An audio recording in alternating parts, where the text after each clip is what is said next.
We're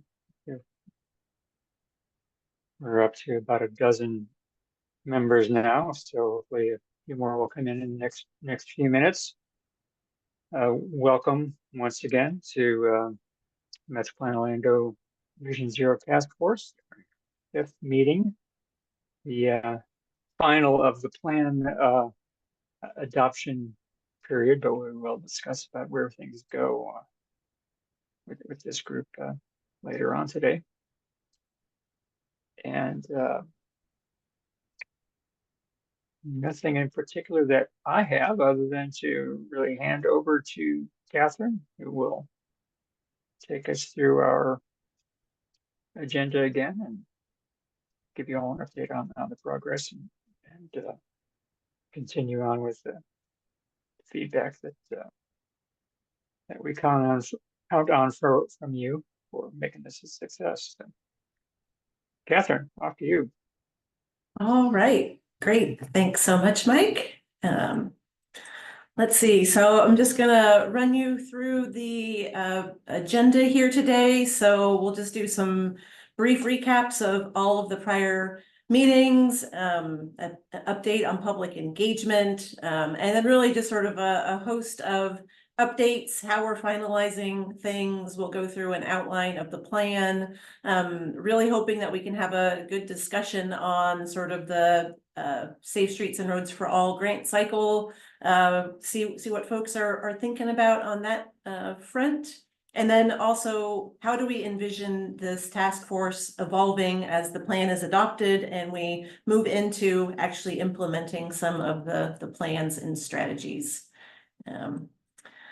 So I won't really belabor sort of all of the different task force meeting highlights, just because we have provided summaries of all of those. So this is more just so that we have it in the record, and also just to refresh our memory, since it has been about 10 months since we've been working on these plans.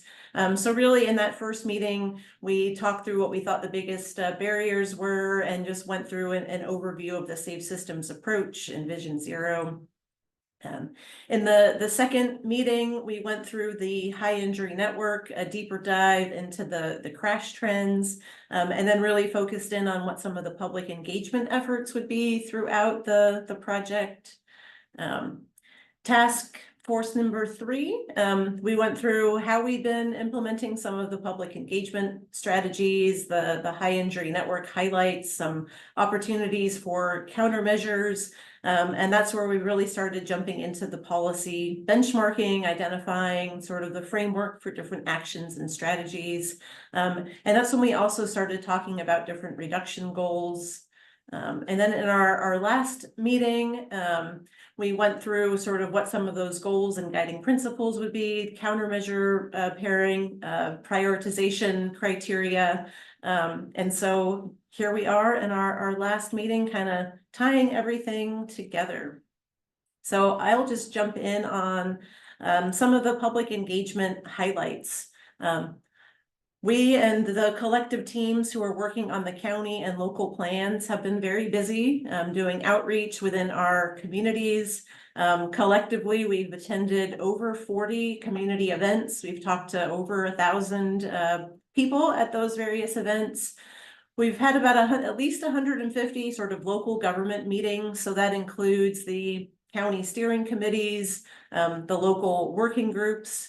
This is our 5th task force meeting, provided numerous updates to the Metro Plan Orlando board and all of the various committees. On the hub site, we have a public survey. We've received over 345 responses. And then there was a press conference back in December. There was a lot of media coverage at that time, and I'm continuing to see more media coverage as well. So it's really just getting out there in the news cycle.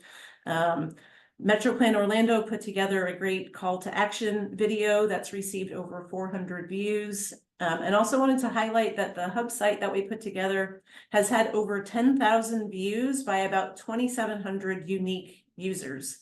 And I know I go to the hub site pretty frequently, but that all can't be me. So there's a lot of people out there in the community at large really looking at the hub site, using all of those resources. And then there's been over 5,000 of the kids' activity books that were printed. And most of those have now been shared within the community at the various events that the teams are going to. And there was also a Metro Plan newsletter. So we've all been very busy out in the community. So a lot more people now are learning about Vision Zero and our transportation safety problems here and how we plan to go about addressing those.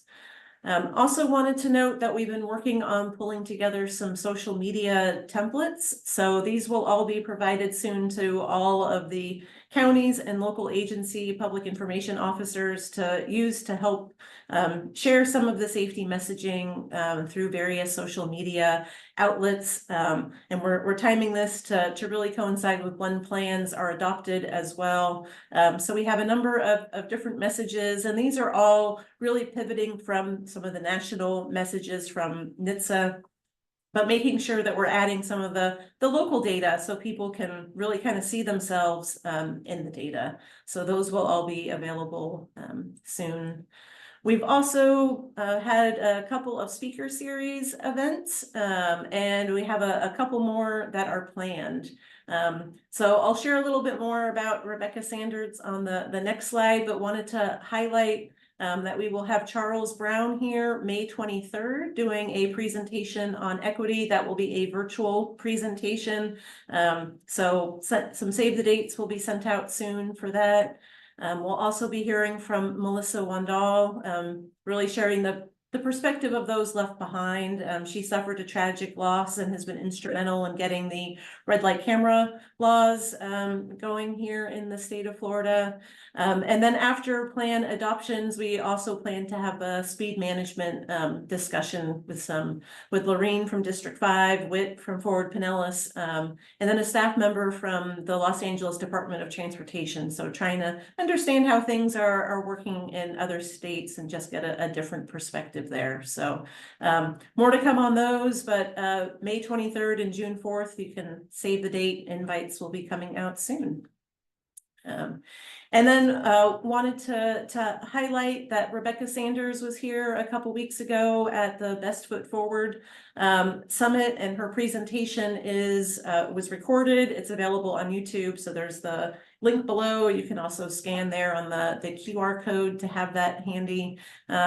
Great presentation. She's sort of a national pedestrian safety expert working on a lot of various research papers. And, you know, she really kind of had a couple of key themes in her presentation. And it was, you know, when we make things safer for pedestrians, we're really making things safer for everyone.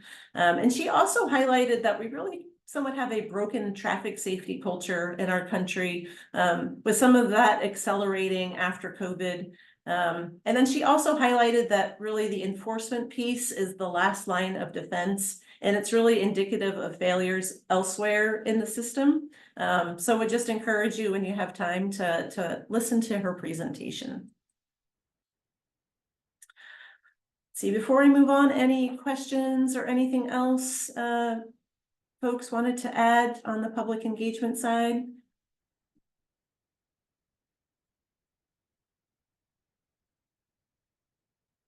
All right. Okay, so we'll get into kind of the vision policy framework. So we had posed this as sort of a question at, I think it was the task force meeting, of just sort of what's the most appropriate goal and how do we get there? So, you know, we put together some charts, graphs, analyses, and really it's sort of the 2050 date stuck out as sort of being, that's the date that Metro Plan Orlando and the region commits to getting to zero. We've been working and supporting some of the local Vision Zero action plans, and there are some local jurisdictions who are proposing to adopt an earlier goal for their local streets. But for Metro Plan Orlando and the region, then 2050 is the goal for reaching zero. And then this is the vision statement that was developed that will feature within the action plan. So really, it's just Metro Plan Orlando is committed to eliminating deaths and serious injuries in Orange, Osceola, Seminole counties by 2050 through a regional safety approach that's proactive, data-informed, and community-based. And it really just highlights the regional collaboration that has been happening here. And just noting that the goal here is to achieve the vision of a safer, accessible, and then convenient travel within the Central Florida region for all road users.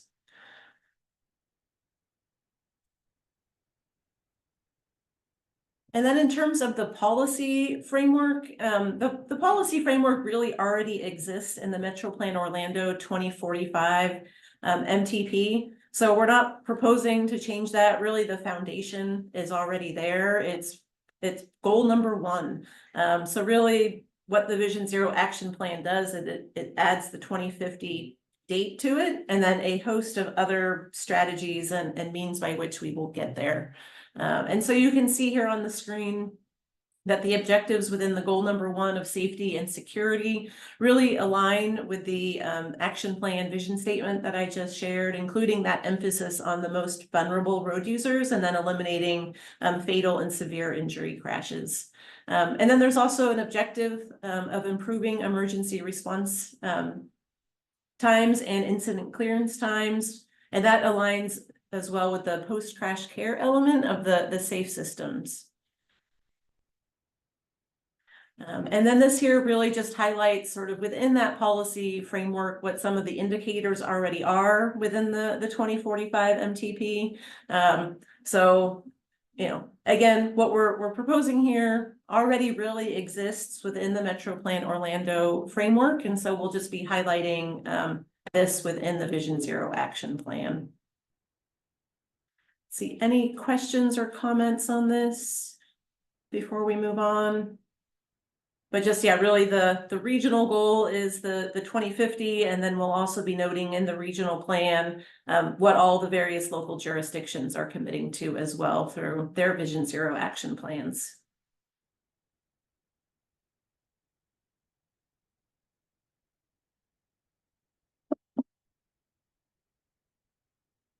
Okay. We'll move on then to the prioritization criteria. So we shared this, I think, during the last task force meeting. We also had a focused discussion last week just to get some additional feedback from a subgroup of folks to really kind of hone in on different things. And so we've kind of tried to winnow down the categories. So the categories really relate to transportation underserved, safety history, safety benefit, regional benefit, and then implementation timeframe. And I'll kind of go through each of these individually.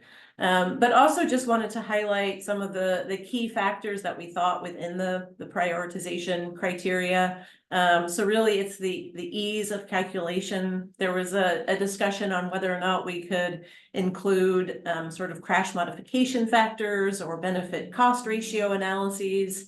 And at this sort of level of analysis, when we don't have a lot of details on projects, some of those calculations could be pretty challenging to do accurately, and then be able to compare consistently across the region. We also wanted criteria that was really easy to replicate, so making sure that all of the various teams working on projects had access to the data and could very quickly assess their projects. We also acknowledge there's a lot of different contexts within the Metro Plan Orlando region, so we wanted to make sure that we weren't inducing or introducing a bias that might prioritize primarily projects in urban settings or in suburban settings. So we tried to reduce that bias. And then also acknowledging we want to prioritize projects with the greatest safety benefit and projects that could get implemented relatively quickly. And then also what some of the funding source criteria might be, making sure that we're putting forward as a region projects that might have the best chance of getting some outside funding. And then we also wanted to avoid reliance on any one individual design feature that could change really during the course of more detailed planning and design. So some of these I'll kind of skip through or go through pretty quickly. So the first metric was really the transportation underserved. And so this is really looking at the percent of people within a certain area that meet that definition of transportation underserved, using the Equitable Transportation Communities data that USDOT publishes and that is incorporated within the Metro Plan Orlando Regional Equity Profiles. The second scoring criteria was the safety score. So if you'll recall back to when we prepared the high injury network, then each segment on the high injury network, as well as the intersections, were assigned a safety score. With the higher the score, meaning the worse crash outcomes there are, because this is based on the number of fatal and severe injury crashes, some minor injury crashes, and then whether or not you had bicyclists, pedestrians, motorcyclists involved as well. And so we broke all the scores out into quartiles for both corridor projects and intersection projects. So we have these scores here. So really prioritizing projects where there's the greatest safety need. And then the criteria that was a little more challenging to develop was really the safety benefit. And so we wanted to identify a number of different ways that points could be allocated to a project. So a couple of different things and a couple of different categories, but trying to get at both corridor projects and intersection projects. So the big one is really, are we able to get the target speed either to the lowest allowable for the context classification? Do we have sort of major speed reduction elements on a corridor? Are they minor speed reduction elements? And some of it's somewhat qualitative, and that's purposeful because we know that we don't have a lot of details of what we can do on specific projects, but we'll kind of have a sense of whether or not the improvements would result in a major change or a minor change. And then we also wanted to include elements that are tied to safety, but maybe don't really relate to speed, such as lighting or putting in some high friction surface treatments, signal phasing modifications, those sorts of things, where there isn't really a direct correlation to speed. But some of those could be the low cost, quick build type projects. So before I move on, this was sort of the topic where we had the most discussion with our focus group last week. So I just want to pause here, see if there's any additional questions or comments. We can also come back to it towards the end.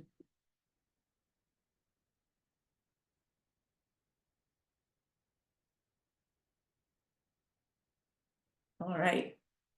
Let's see, the next criteria was on the regional benefit side. So really looking at, is the project on 2 or more high injury networks? So we have the regional high injury network, and then each jurisdiction has 2 high injury networks, one that reflects all roadways within their community and one that reflects just roadways within their jurisdictional control.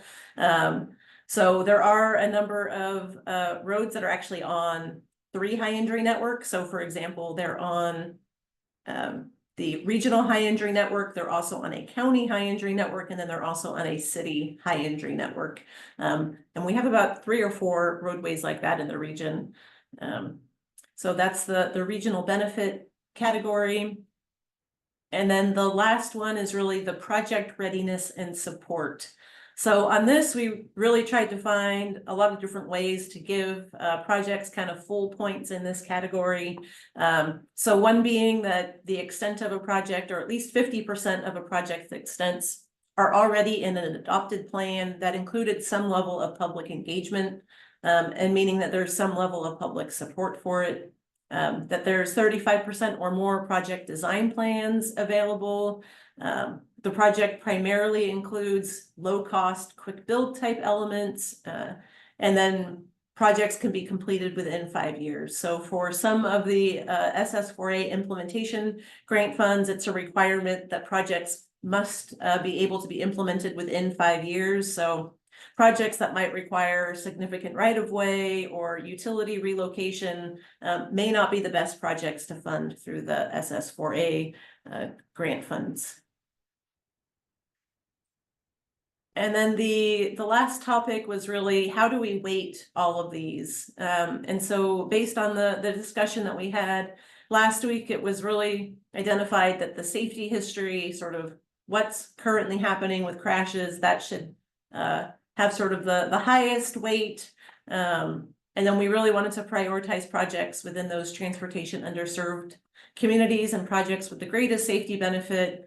But then on the regional benefit and implementation timeline side, originally or last time we were here, those were at 5%. Those got bumped up a little bit because we didn't want to have those percentages be so low that they wouldn't actually have an effect in the overall scoring.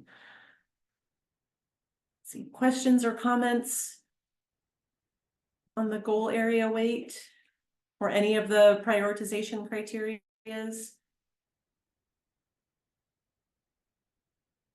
Let's see, David, I think you had your hand raised Yeah. first. Hey, thank you. This is amazing updates and I appreciate it. I did want to ask a question real quick about the speed reduction, but I wanted to wait, until we got through the entire presentation. I wasn't able to attend that workshop, but can you just refresh for us what kind of roadways we're looking at for speed reduction? Are talking residential, highways? What was sort of the goal there for that? Yeah, these are mostly going to be your major arterial and minor arterial type roadways. So this is going to be a John Young Parkway or a Cimarron or a Colonial type road. They're mostly going to have 4+ lanes with a current posted speed anywhere between 40 and 45 miles per hour. That's sort of what we're seeing on that regional high injury network. Okay. And then from the FDOT classification context, most of those are going to be your C3C, so your suburban commercial type corridors. No, that's great. Thank you. And that's sort of what I assumed because I'm going back to a presentation and I apologize. It may have been Lorene or someone else from the FDOT team that had given a presentation at Metro Pan Orlando. It might have been last year already where she said something very profound. We're talking about lowering speeds, but yet we're building roads where people are designed for people to go as fast as possible to get from point A to point B as quickly as possible. I think it was in reference to the I-4 expansion lanes. And so, how do we get people to, other than posting new signs, what are the thoughts around getting people to actually slow down? Are there actually traffic calming measures that are being considered as part of these steps that would encourage people or say force people to actually slow down? Yes, great question. And I have a couple slides later on where I'll show you an example of one corridor as an example of what we're doing for the top 30 corridors in the region. Awesome. Thank you so much.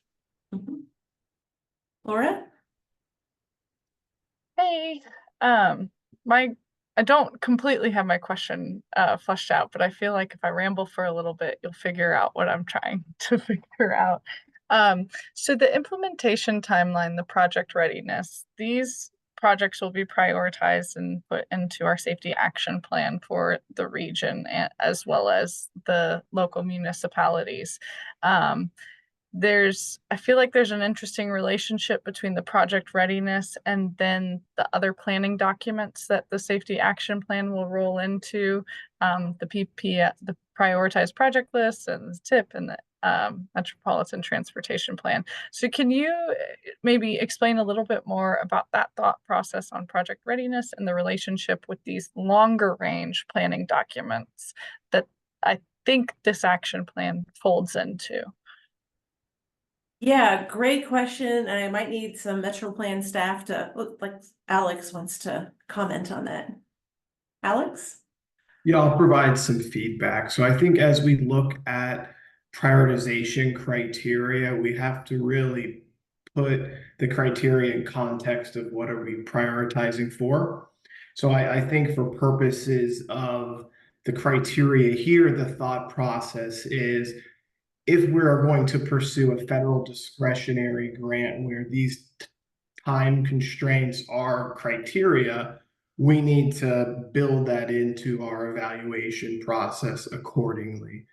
as we take this prioritization process and we blend it into our long range plan, our 2050 prioritization process, which will be a discussion that Taylor will lead, probably 4 to 5 months from now. We'll look at that specific criteria and say, is this criteria still relevant if we know if we're forecasting projects out 20 years in advance? So I think that's where I think for purposes of today's discussion, I think that it's a good question, but I think in general terms, focusing on what the prioritization is for, and if there is a place or a opportunity for us to retool a criteria for a different document, let's call attention to that opportunity. And then as we get to that later decision-making process, we can refine kind of our 2050 criteria based on that. But for purposes of what we're talking about today, it's safety focus only safety only projects that we'd be pursuing federal discretionary funds for. Okay, so the relationship to the longer range planning documents isn't the list itself that we generate, but the process for prioritizing, and that can be tweaked through the development of those processes. Is that what you're saying? Yes, but also as the projects that come out of this plan, since likely, there's not going to be forecasted funds to see them all through. That's where we want to make sure those projects are also incorporated into our 2050 needs assessment. So there's us pursuing the discretionary funds that are, us being opportunistic to those kind of near-term funds, but also acknowledging that some, that we will have to fund these with other, federal or state sources and prioritizing them accordingly. So the projects that come out of this in the prioritization process are going to serve as a foundation into the 2050 plan, but we'll refine both the projects and the prioritization process kind of in context. But again, to try to put some blinders on today's criteria discussion, I would say, this is when we're looking at safety, pure safety projects in pursuit of federal discretionary funds.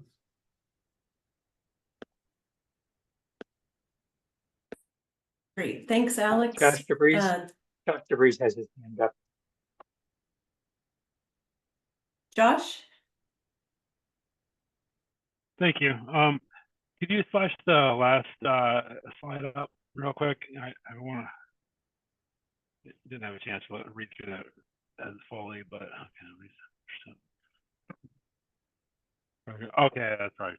So we haven't gotten to, are we in this presentation? And I apologize, I wasn't, a family thing come up last week, so I wasn't able to attend that workshop, but will you be getting into the speed reduction discussion today in the presentation?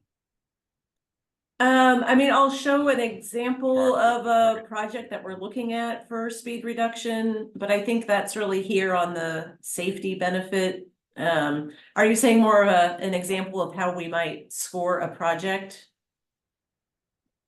Yes. No, we won't be getting into that, but we are planning on putting together a final memo based on feedback from today to share with all the teams, so we can put together an example for each of the category of how we might score something, just so there's an example for folks to follow. Okay. All right, thank you. Other questions?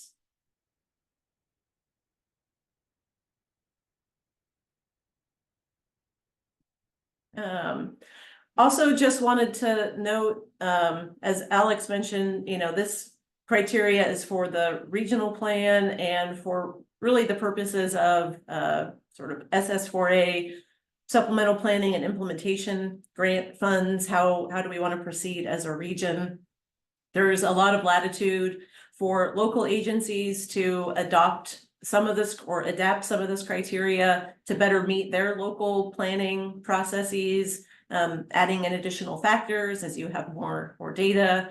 So just wanted to make sure that folks didn't think this was the only resource available. Laura? Yeah, on that subject of the SS4A and the prioritizing this for future federal funds, I think the thing I'm not connecting, and maybe you guys can show me where it is in that criteria, looking through our selection criteria in our last application. One of the sections they have is for effective practices and strategies. So I think as we're looking to prioritize projects for this funding, incorporating that into our own selection. There it is.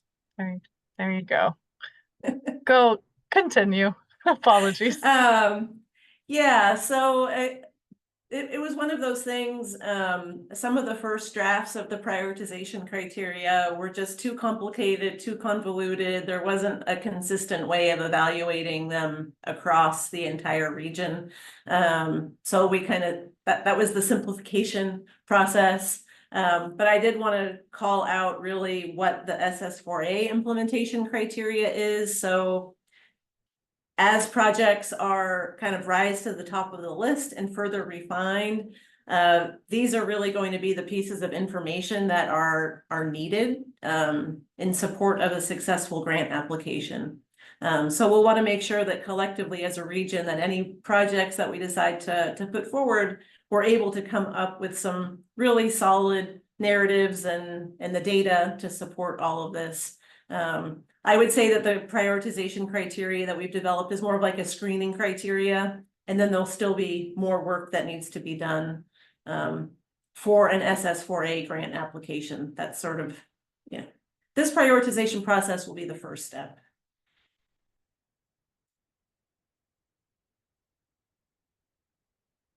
All right, let's see. Anything else on prioritization before we move on? And yeah, as Laura mentioned, there's a host of other things within the SS4A grant application. So really, what's the safety impact? How was equity, engagement, collaboration considered? Are you using effective practices and strategies? How is it aligned with other US DOT strategic goals? And then the project readiness element. So these are sort of all additional things that will be needed for any projects that kind of rise up to the top of the list.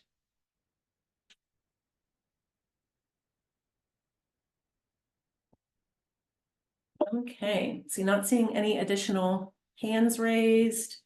So, you know, way back early on in the process, we did our high injury network and a full crash analysis. We've now done a little bit of a supplemental analysis as we've had a little bit more data that has become available. So we've been looking more closely at transit stops and transit ridership, as well as emergency response. So I'll just kind of share some key highlights that we've been finding. So we are able to get stop level boardings and alightings reflective of 2022 from Lynx. So we had a sense from their automatic passenger count data, how many people were getting on and off the bus at each stop in the region. Pretty great data source. And what we found that 50% of boardings and alightings occur just on that regional high injury network. So that's 2% of the road network. And so we're kind of doing a deeper dive to really identify the overlap of transit stop locations, the high injury network locations, where we're seeing bicyclist, pedestrian crashes, where maybe we don't have those mid-block crossings to help people access transit when the transit stops on the other side of the street from where they are. So we're kind of working through some of that analysis, but the end goal here is to come up with a list of specific transit stop locations where we can prioritize some stop improvements really focused on safer crossings. We've also been doing a deeper dive on the emergency response side, as I mentioned earlier, on some of the goals and objectives. Some of the existing goals are really to make sure that we're improving that emergency response time. So within the Signal 4 data, there is information about, you know, what time somebody might have called 911 or a non-emergency number, the time that an emergency responder was then dispatched, the time on the scene, and then when the scene was cleared. So we're really just scratching the surface of this analysis. And I think really what the outcome here will be is some additional study that happens after the action plan is adopted. But, you know, at a high level, we've looked at sort of when are first responders arriving on scene based on crash severity. And I just want to note, this is all data from Signal 4 Analytics. We're working with a data set collectively, it's about 325,000 crashes. We had to clean out some of the data because the data set wasn't fully complete. So for example, we had a number of crash records where the time reported, time dispatched, time on scene, and time scene cleared were all the exact same time. We didn't think that could all occur simultaneously, so we did not include that record in the emergency response analysis. And then there were also a number of records where the crash, sort of the time on scene happened before the crash was reported, and then a few where the time frames were really long, you know, over 24 hours. So in those instances, we did not include that data in this analysis just because they seemed like they might not have been correct data. So this really is just a summary within the region of sort of 4 different severities of crashes, how long it takes from the time that an emergency response is dispatched until the time that they arrive on scene. So we can see that for most crashes, we're getting a first responder there within about 20 minutes. But there are a number of crashes where it does take those first responders a little bit longer than that. We also looked at the data by county. And so we see that in Seminole County, the crash response time is about half of what we see in Orange and Osceola County. And I just wanted to thank Laura Hardwick for connecting me with some folks in Orlando within their fire division and police division to kind of gut check some of these analyses that we were doing, and their data was in about the same ballpark that we have here. And then here's just a comparison of crash time by each county and then the regional average. So in Seminole County, first responders get there within 10 minutes, about 66% of the time. And then it takes a little bit longer in Orange and Osceola County. And then there are some instances where it does take, you know, greater than 1 to 2 hours. So going through this data and discussing with Metro Plan Orlando staff, I think we have a lot more questions than we do answers at this point in time.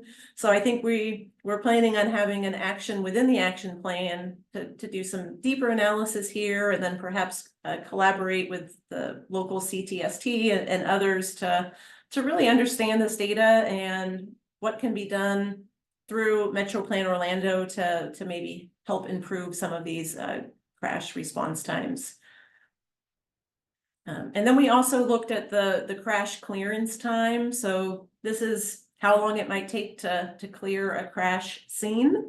And you can see that most crashes are cleared sort of within an hour. And then not surprising, for fatal crashes where there's some level of investigation that's required, it takes a much longer time to clear the crash scene. We also did a couple other analyses. So we looked at, is there a difference in response time based on how close you are to either a police station or a fire station? And so the average response time doubles when you go from within a half mile of a police station to more than 2 miles. So there's a definite correlation there. And then the response time increases by about 60% when you go from within a half mile of a fire station to more than 2 miles. We saw sort of a slight increase in response time at night as compared to daytime conditions. That might be due to staffing levels during the daytime versus nighttime. We noticed a negligible difference in response time if a community or a crash occurred in a transportation disadvantaged area. And then sort of based on this and some of the countermeasures, really we're thinking that countermeasures that might have a speed reduction element are really unlikely to appreciably change response times, but are likely to actually reduce those calls for service. So we may end up seeing an overall faster response time, as you won't have multiple units already deployed when another crash comes in that needs a response. So yeah, we have a list of questions that we'd like to pull from the data. So yeah, just want to pause here, see if there's any questions or initial reactions.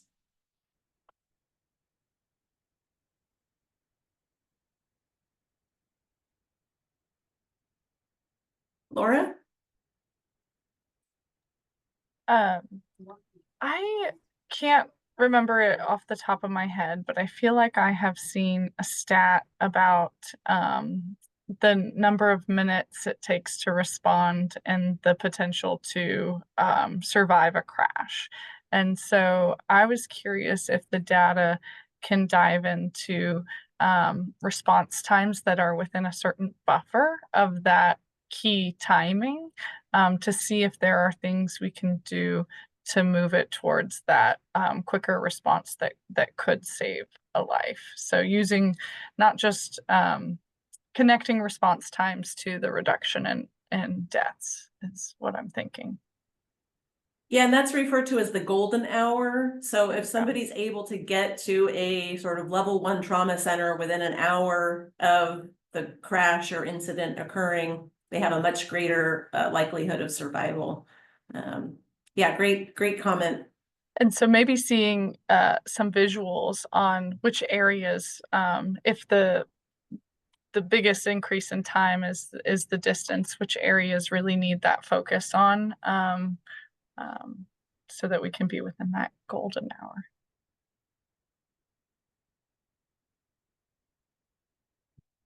Lauren? Yeah, Laura kind of covered most of my question, but I guess the other thing too would be just making sure, I know my understanding is fire stations, emergency response is planned based on what the roadway network is and the look and how many houses there are and businesses. So just to, I guess, just to be cautious when this data is put together, and kind of keep that in mind, because that might change in some jurisdictions, depending on the type of countermeasures that we add to some of these arterials. We may need an additional fire station or something like that. So just kind of making sure that we have that in mind and make sure there will be some sort of funding in order to do that.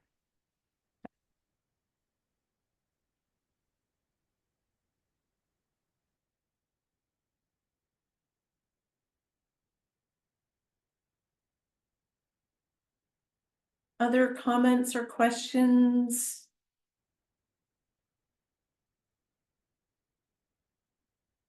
Okay. Right, so we're going to move on to kind of wrapping up the project development process that we've been working on.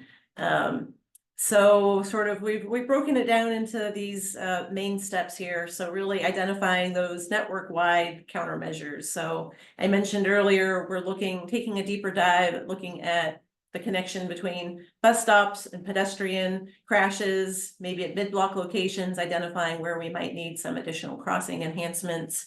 Then we're looking at specific segments of the high injury network and intersections. We're also looking to see if there's already planned improvements where maybe there's something great already planned, or maybe there's just a slight modification to make it even better. And then looking at what those potential countermeasures might be. And in some instances, they might be a non-engineering countermeasure. Maybe there's a need to do a little bit more education or engagement on a corridor related to a certain issue or behavior that we're seeing. Then we'll look to prioritize the projects and then incorporate into the action plan. And then we'll also be preparing sort of a high level cost estimate to really understand what it will take to make some of these improvements.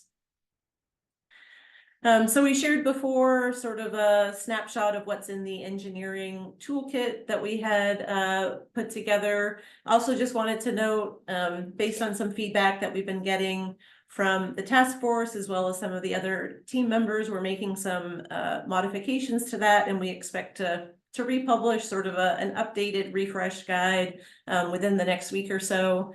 Sort of just subtle changes, and I imagine that some of these will be living documents as the plan progresses. But yeah, this is a resource that's available to help identify appropriate countermeasures and what their effectiveness might be. And then we're also looking at countermeasures through the safe systems hierarchy. So really looking at, you know, what's going to be most effective, and that's sort of reducing or removing the severe conflicts and managing vehicle speeds. But there's also a lot of benefit to managing conflicts in time. So this could just be a signal timing change, or providing a dedicated bicycle facility, or improving a pedestrian facility, you know, increasing the attentiveness and awareness. So maybe that's more signage, paint, high visibility, pavement markings, and then the enforcing features to slow traffic. So that's something like a speed feedback sign. So really kind of looking to see where various countermeasures are within the safe systems hierarchy. This will help as folks go to prioritize projects to see how effective they might be.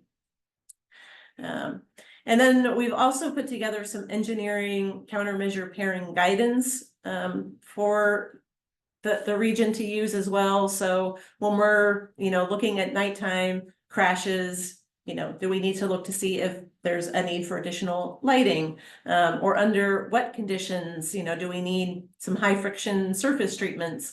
And so for all of the various sort of main crash types that we're seeing, we put together a guide, and then we can kind of search through and find out what might be an appropriate countermeasure for those types of crashes. So that's kind of all of the guidance framework. And then, you know, we have sort of the project identification piece. So for the regional high injury network, we're really looking at the top 30 corridors for improvements.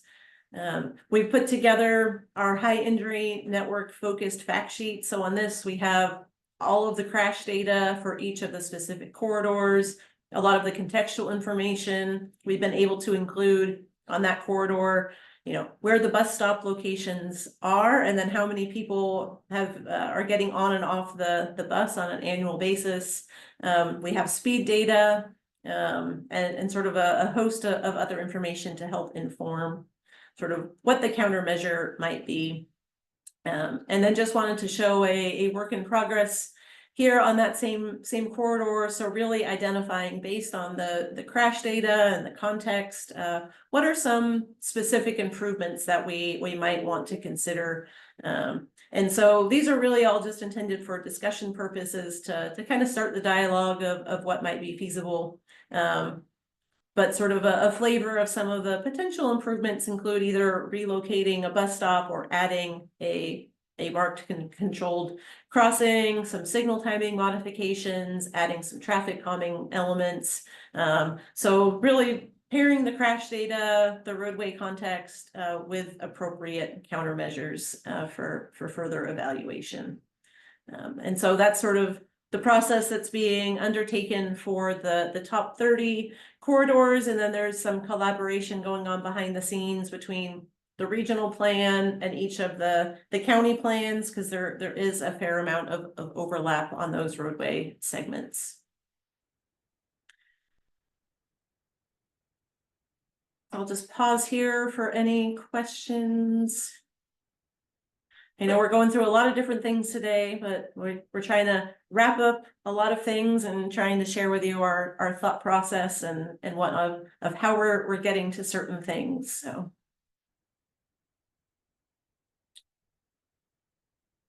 All right, let's see, I'm not seeing any hands raised. So I'm going to sort of now walk us through what you can expect to see within the action plan. And then if you are working on a county or local plan, what are some elements that you might see in there as well? So we're putting together kind of what I'm calling an annotated outline that we'll be sharing with all the various teams working on action plans, and that will include some word choice guidance, making sure that we're obviously not using the word accident, we're using crash or collision, but being very purposeful as well as being neutral in our word choice. And then also some considerations on some legal disclaimers as well. Each action plan will have a title, cover page. We'll also include a list of abbreviations and key terms. We want these documents to be accessible to sort of the average person. And we know we use a lot of the technical jargon such as KSI, which is, you know, killed or severely injured. So we'll define some of those key terms up front. Then plans might include a call to action. So this isn't necessarily a mandatory requirement for the local Vision Zero action plans, but it could include, you know, a letter from some of the elected officials. We'll have an executive summary and then an action plan checklist that's aligned with the required elements for an SS4A application. So that way, if you are planning on submitting an application, you have a nice checklist right up front in your plan that you can attach. And then the action plan will include all the various technical details. We've prepared lots of technical memos as part of this plan. So we're not planning on regurgitating all of that within the main body. We'll just be summarizing the key findings, but then providing all of the details in an appendix. And then the action plan is kind of coming together with these main chapters. So an executive summary, that'll probably be a 4 to 6 page portion of the document that really summarizes all the key things anybody would want to know, and then where to find the rest of the information. So articulating the need for a transportation safety plan, sort of what are the crash trends, what was the community engagement, what did we hear, how did we incorporate that into the plan. We'll highlight the toolkit of strategies that was developed, go through the project development process of how we identified projects on the high injury network, and then sort of what's the plan of action, what are the various things that will be done at the regional level to support some of the local plans as well. And then what's the plan for implementing and tracking progress. So we're anticipating having a draft of this ready probably within the next 3 to 4 weeks that we'll be able to send to you all for review. So just kind of wanted to share with you how it's all coming together, and making sure that there's no surprises when you all see it. See, any questions on that?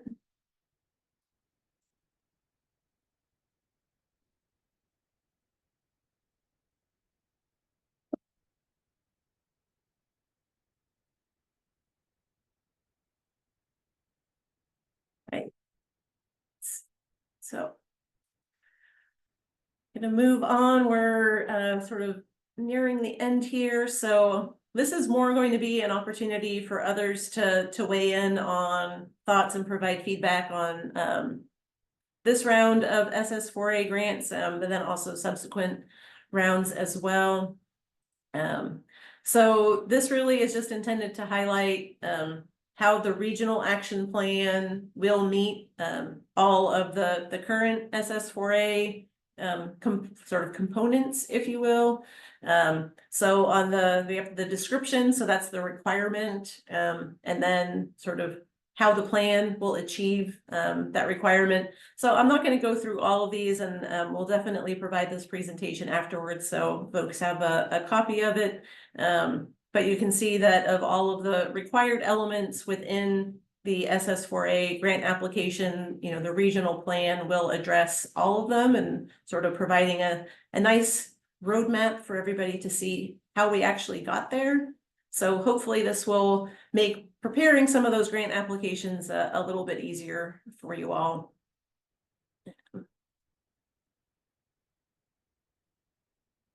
And yeah, there's a lot of different elements. So you can see our plan at the regional level will be pretty thorough. And so with that, let's just kind of open it up for just a general discussion on the SS4A, what folks are thinking, if there's questions, comments. Love to kind of hear what some of the collective thoughts are. If there's just questions. Alex, not sure if you wanted to, but let's see. David, did you want to say something? Oh, no, thank you. Yeah, I am curious to see how the jurisdictions are responding. We recently had an Orange County fire rescue station open up in the Horizon West area. It was opened up right on sort of an infamous 2-lane, very congested roadway, Reams at the corner of Reams and Fiquette. I'm sure a lot of people are very familiar with that roadway. There's also a brand new neighborhood being built across the street from it. So I'm just curious as to the planning, you know, from the jurisdictions as far as the opening of these facilities. We're very happy that it's there, but we've already run into a problem where as emergency vehicles are trying to exit, there's literally nowhere for the traffic to go because there's no shoulders. It's a soft shoulder straight into a ditch on either side of the roadway, and the intersection is already overly congested. Just when the mayor was there alone for the ribbon cutting recently, the congestion was a nightmare just because of the backup of the ceremony itself. So I would love to hear more from jurisdictions on how they are planning these types of expansions, you know, timing with roadways and facilities and services all coming together so that they make sense. That was all that I was thinking about. Thank you. Thanks for that. Is there anybody from Orange County that might want to say anything about that? I'm not familiar with that particular situation.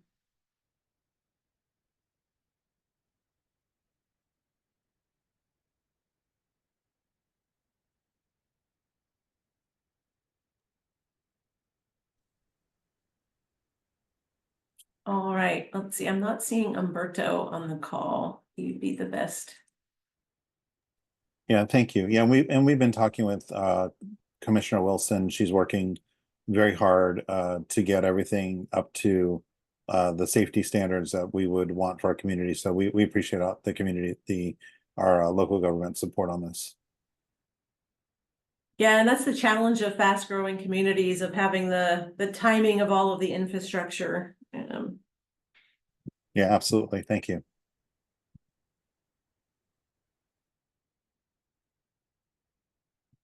Let's see, other thoughts or comments?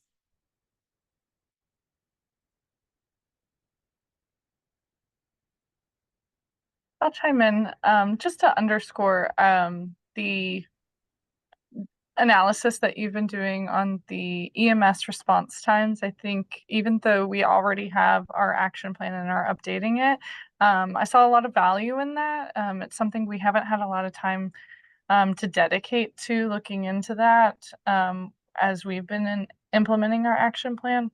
So I think that's really insightful. There's a lot of vendors out there that are offering different products to improve response times, specifically working with police departments. And so I think that this data can really be helpful in like how to use those new technologies. I'm thinking that perhaps fire and EMS is a better partner for those those companies that can predict when and where a crash might happen. So thinking about a heat map of those areas that experience crashes that are too far from their responders, and that being a way to actually utilize that.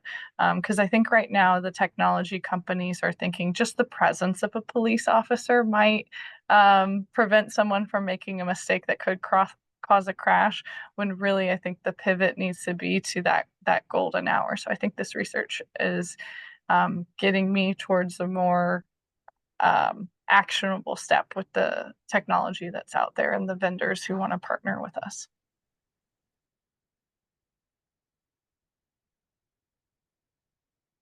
Great, yeah, and agree. We'll put together a heat map of sort of crash response times and share that with everyone.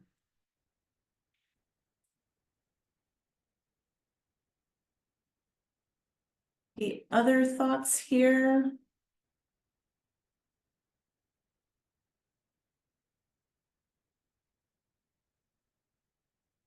Right, well, I guess we can sort of move forward to wrapping things up. So as Mike mentioned at the top of the presentation, you know, this is our last sort of formal task force meeting. But before we kind of wrap up today, we do want to have a discussion of how folks envision this group moving forward, supporting one another, providing information, making sure that we're sharing successes as well as failures. You know, we learn just as much, if not more, from things that we tried that didn't quite work. So we'll have that discussion in just a minute. We're working on finalizing a template for action plans to share with all the teams working on local plans, and then we'll finalize the prioritization criteria. As I mentioned before, we've had over 10,000 visits on the hub site, and we're doing a light refresh on that. So we'll have some updated content there within the next week or so. So come back and check it out. We have that in-person outreach underway in all of the various communities, and that'll be kind of wrapping up in the next month or so. And then a lot of Vision Zero resolutions going to various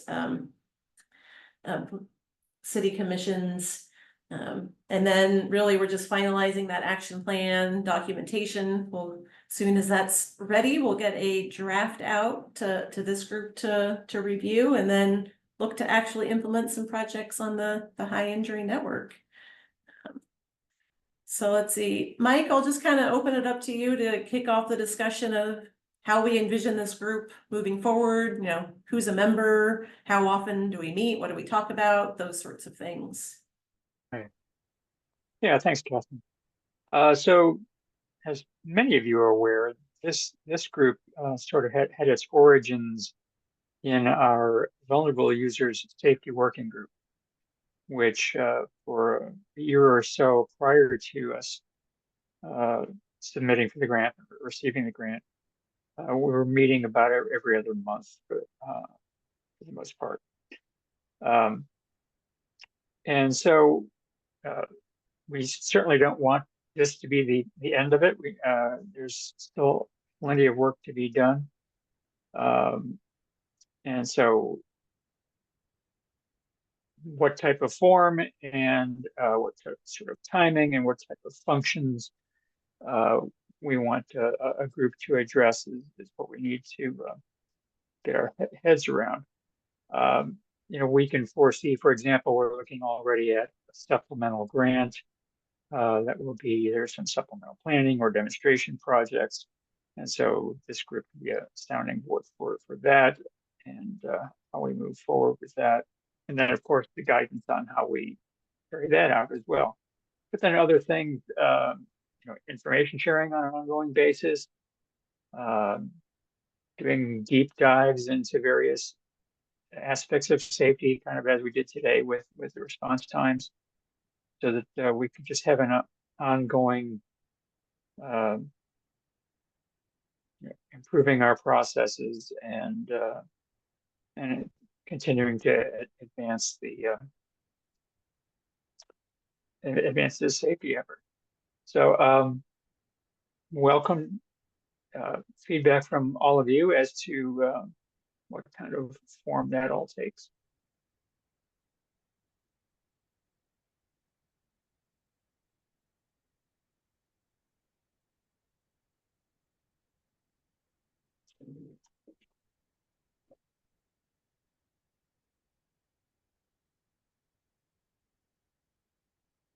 Lauren? Yeah, I guess I had a question overall now that we've gotten to this point. How does the evaluation of the actual projects happen? Like, is there already a method to do that? Yes, so we'll kind of have a scoring rubric, and a lot of the data is already available. So for example, the safety score, it's a quantitative, it's a number, and then it's compared against the criteria to see what that score might be. So yeah, we'll have that prepared to evaluate all of the different projects that are being evaluated. And I noticed that there was like a 5-year times limit on it, or the funds had to be used within the 5 years, everything needed to be done. What happens when conditions change? So you may have a project, and then to your point, maybe there's a new development that comes in, and the jurisdiction gets the project to do something that kind of helps that situation. Is there going to be like an evaluation right before to make sure that the funds can be used for that, or how's that going to work? Yeah, great question. I think that kind of goes back to Alex's point of this prioritization criteria is really being used to identify projects that might be part of a regional or county like implementation SS4A grant. And so all of those requirements would need to be worked out at that time with USDOT and FHWA sort of as they're administering the grant. And yeah, things do evolve. So I imagine within those applications, there's different options and other things of how the funds might be spent.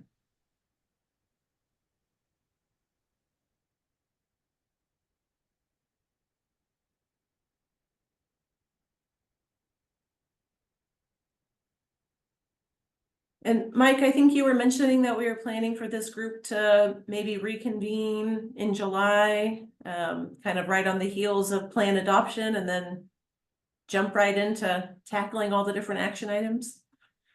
Right, that's what we were discussing actually prior to this meeting internally. But yes, so there's an application deadline at the end of August for the supplemental grants, and so a July meeting would be a good timing for that. Get your feedback on what we're looking at submitting, and also during the interim, we can again be talking about how this whole group continues in the long term. So a couple of other comments on the chat in case the rest of you hadn't looked at it. Laura Hardwick talking about likes the idea of monitoring progress toward goals and benchmarks. Kelly Brock saying at least a quarterly meeting, especially focusing on the action plans. Patrick from Bike Walks is like to continue participating, and yeah, so yeah, there's definitely some support out there for continuing the progress and keeping this group going.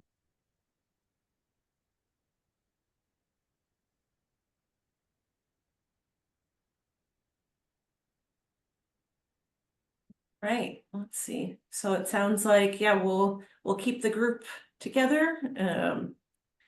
So I guess be on the lookout for more information from Metro Plan Orlando staff on that. So Mike, I think this is where you get to do the public comment portion, and then we can open it back up if there's other discussion. Or do you want to make sure we don't have any, I guess, are there any last comments, questions before we do public comment?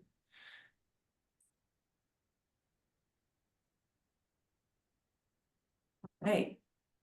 I'll let you take it away, Mike. All right. And so as usual for all of our meetings that are held in sunshine, we offer an opportunity for public comments. So Those of you who are on the attendees side, if you'd like to make a comment, you can use the raise hand feature. Or if you're participating on the phone, you can do *9, and we will give you the opportunity to speak.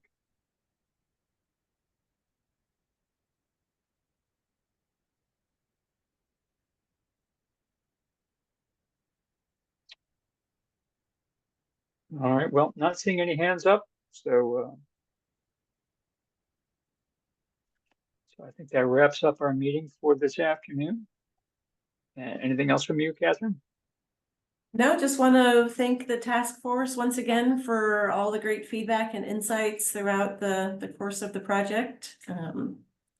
Yeah. Appreciate it. Thanks, everybody. Thank you. Thanks, bye. Thank you.